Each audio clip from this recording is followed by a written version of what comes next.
Hello and welcome to the I Got Thoughts podcast, a space on the internet where we talk about anything and everything media. And today we'll be tackling part 2 of the Plight of Netflix.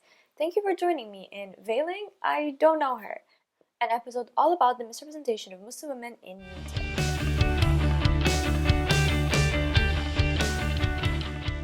So I have a lot of thoughts, and it's gonna be a long episode, so let's just dive in. But first, let's start with a quick history lesson about Orientalism. Orientalism is a term coined by media scholar Edward Said in 1981. It is the way in which the West sees the Orient.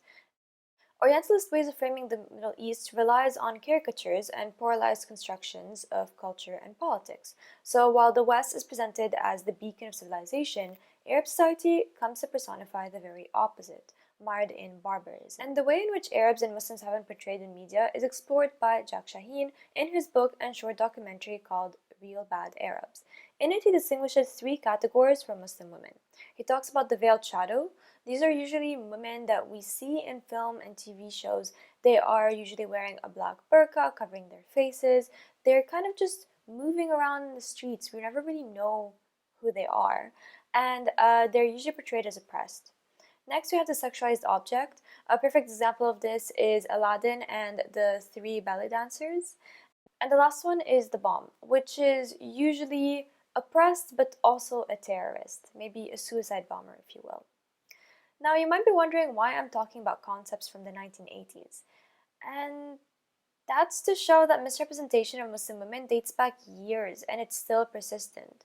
I mean, it had a big boom during the war on terror and after 9/11, but we won't be really talking about this. What I want to talk is that unlike many minorities and marginalized groups, it seems that Arabs and Muslims remain the victim of biased representation and harmful stereotypes. It seems that we just haven't progressed. This is very topical because on the 9th of September, Cuties, a French film critiquing the culture of the hypersexualization of young girls, was released on Netflix. It had garnered substantial backlash during its promotional stage because this critique felt very much like pornography, a topic for another episode. However, as Edward Mitchell from the Council on American Islamic Relations puts it, the other problem with Cuties is crude Islamophobia. So Cuties has not only mishandled the topic of the sexualization of young girls, but also the representation of veiled Muslim women. The story of Amy, the main character, is a story that has been seen a million times over, a story of the unveiling and liberation of a Muslim girl by embracing the West. In the film, Amy's family is shown to be very conservative, with her family taking on a second wife. Later on, when exorcising Amy, music akin to the recitation of the Quran is heard, and by the end of the film, Mitchell writes, she skips her father's polygamous wedding, puts on Western clothing without a hijab, and plays joyfully outside with a new group of local girls. By equating happiness with the liberation of the veil and distancing oneself from the religion of Islam, the director Maimouna Doucouré is implicitly making a statement about the oppressiveness of religion. She uses the veil, an object of contention, to show this message. However, this isn't the first time or the last time that such a depiction of representation of women, specifically Muslim hijabi women, has been made. Elite, a Spanish drama following teenagers in a private school, introduces the audience to Nadia. In the first season, the show makes a commentary about European Islamophobia when Nadia is told that she will not be able to attend the private school if she wears the veil. However, by season 2, Nadia is revealed to have removed the hijab as she enters the club, drinking alcohol, and gets together with Guzman, a male lead. It is undeniable that the show depicts Nadia as liberated when she unveils and assimilates into European culture. We'll discuss how Elite is related to Orientalism after this quick music break. And we're back. This phenomena of representation goes back to my previous point about Orientalism and how these created stereotypes are forever associated with Muslims because they're constantly reproduced by the media. Orientalism sees Hijabis, the other if you will, as oppressed by the veil and in need of saving. To do so, they need to show skin, in turn adopting Western values. But this ignores the million of Muslim women that wear the veil as a sign of piety, that find strength in it, or that wear it due to cultural or traditional norms. As Maryam Khan puts it, TV needs to stop empowering Muslim women by removing their hijabs. So we already touched upon the sexualized and the submissive Muslim women in need of saving, but there is also this evil terrorist, the bomb. A show that perfectly depicts this is BBC's Bodyguard. It captivated the audience by introducing a character called Nadia, who was seen as the victim and in need of help. But by the end of the show, it is revealed that the hijabi woman was a jihadi terrorist. So one cannot argue that these are just fictional, because media shapes one's ideas and reality. These representations of Muslims and hijabi women can act as a confirmation to Islamophobes and even exacerbate Islamophobia. According to Kate Bucket from Metro, Islamophobic hate crimes have risen 593% since the Christchurch mosque shooting. This issue of the misrepresentation of Muslim women also includes the writing room and production. On Elite, none of the writers were Muslim women. While it can be argued that Cuties was made by a Muslim African woman, she depicted her experience alone. Her experience cannot be discredited, but it's worth placing it in the larger context. She is part French and has been funded by France, a country notorious for discrimination against Muslims and Africans. So one can't really blame her for depicting her experience, but can recognize how she contributed to the negative stereotypes attributed to both Muslims and Africans. We also need to remember that Elite, Cuties, and Bodyguard are not the only harmful representation of women. It's not an exhaustive list. They are just a small part of a long list of media texts. Like Hala, another show that follows another hijabi woman who unveils for a white boy. Or another example like War Machine, who liberates veiled women in Iron Man 3, a scene so short that we don't even think about it, but it's still there. Now, of course, we need to recognize the good representations, the small wins. Unfortunately, I can't really think of an example off the top of my head that is actually a good representation of Muslim hijabi women. And I think that's just a testament to how they are far and few between. It's a testament to how producers should do better. I mean, let's think of a show that has been praised for actually putting in a Muslim woman, a Muslim hijabi woman, and that is Grey's Anatomy. However, at one point in the show, she had to remove her hijab in order to save a person's life.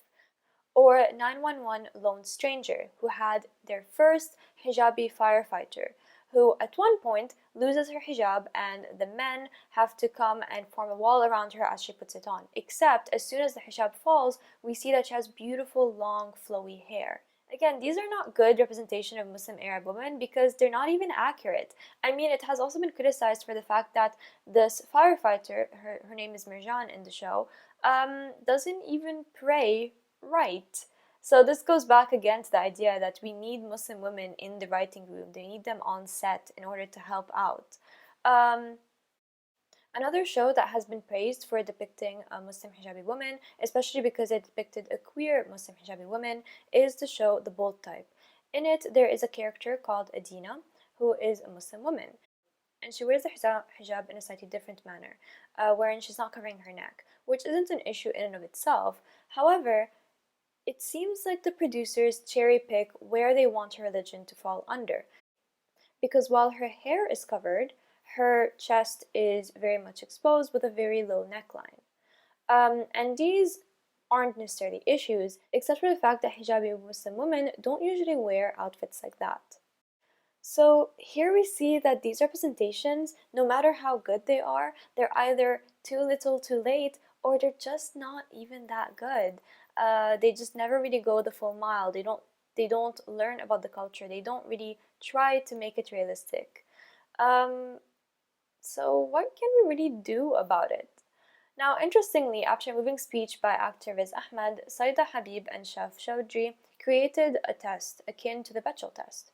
In their own words, they say that the Riz Test is a project to measure the portrayal of Muslims in film and TV. In their own words, they say that the Riz Test is a project to measure the portrayal of Muslims in film and TV. What's new is that we're creating a data set that measures how poorly Muslims are represented. So here's what you can do. Any film with at least one identifiable Muslim character can be put to the test. The test asks, is the character talking about the victim of or the perpetrator of terrorism? Is the character presented as irrationally angry? Is the character presented as superstitious, culturally backwards, or anti-modern? And is the character presented as a threat to Western way of living? If the character is male, is he presented as misogynistic? Or if she is female, is she presented as oppressed by her male counterparts? If the answer to any of the above question is yes, the film has failed the test.